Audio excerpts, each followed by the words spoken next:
اللہ کے نام سے شروع جو نہایت مہربان ہمیشہ رحم فرمانے والا ہے۔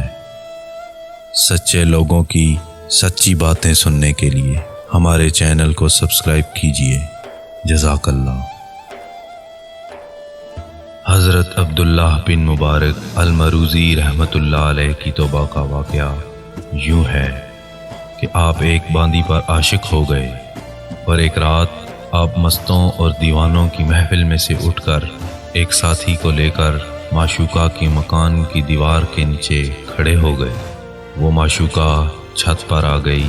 صبح تک دونوں ایک دوسرے کو دیکھتے رہے، اور جب حضرت عبداللہ نے فجر کی اذان سنی تو گمان کیا کہ یہ عشاء کی اذان ہے، لیکن جب دن چڑھا تب سمجھے کہ تمام رات اسی کے حسن کے مشاہدہ میں مستغرق رہے۔ یہی بات آپ کی توبہ کا موجب بنی۔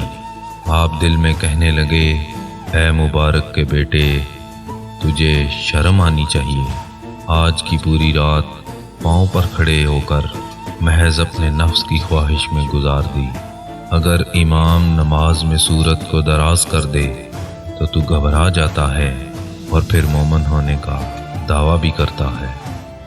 اسی وقت آپ نے توبہ کی اور تحصیل علم و عمل اور اللہ کی جستجو میں مشغول ہو گئے۔